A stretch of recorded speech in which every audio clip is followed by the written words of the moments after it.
All right. Hello, my name is Asker, and this is my oral presentation of the commercial uh, made by Heineken. Yeah, this my analysis of this commercial is divided into two, what you say, points. The first one, as you can see on my disposition, is the brief summary, and the next one is pretty much comments on me telling or talking about the following, which is the writer and the reader, and the use of the modes of persuasion in the commercial, and then Heineken's intention with the commercial. I'm going to start off with the brief summary. The commercial is made by Heineken, as I said, and based on the accent, I'm guessing that it takes place in somewhere in England. The commercial focuses on uniting people, you can say that, with different beliefs and backgrounds over a beer.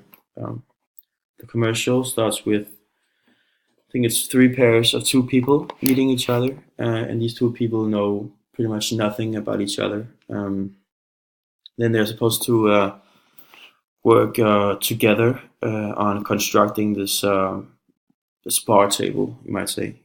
Afterwards, these two people get together and watch a video about them telling the camera about their beliefs and just pretty much themselves.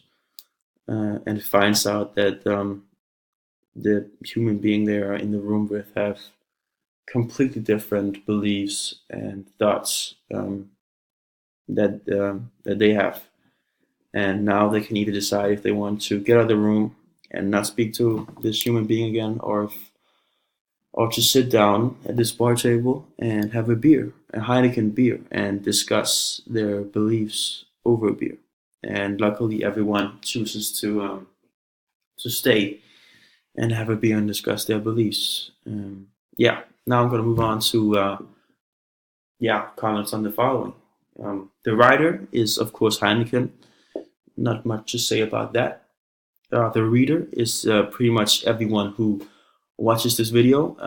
I mean, you might narrow it down to saying that it is everyone who is old enough to actually drink a beer and who buys Heineken regularly. regularly.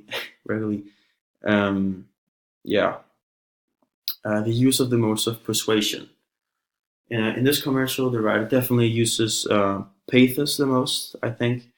Most of the people in the commercial are, well, they are not, they're different and they have been through some pretty rough things. Some of them have, some of them told the camera about some things that not most people have been through, and therefore they might have experienced some discrimination, you might say, or just some rough things in life, and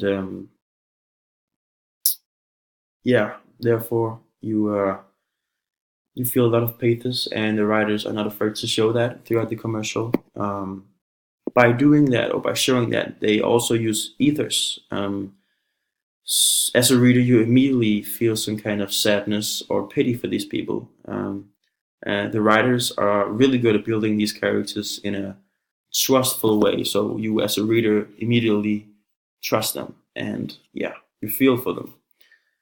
In the end, everyone still chooses to remain in the room and have a beer with the other person, as I said. And in these scenes, we see pretty much exclusively pathos.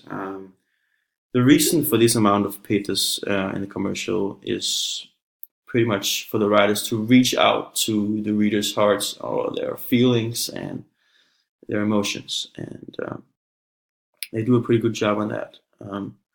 Heineken's intention with the commercial. Heineken's intention with the commercial is to show the world that even though you don't agree with each other, you have to talk it out instead of, for example, using violence actions. And since it's Heineken, the best way to do that is, of course, over a beer. Their intention can also be seen in a wider perspective, as some kind of encourage to the world and to the nations that you need to solve problems with words and not with violence. So that was my oral presentation. It's made by Asker.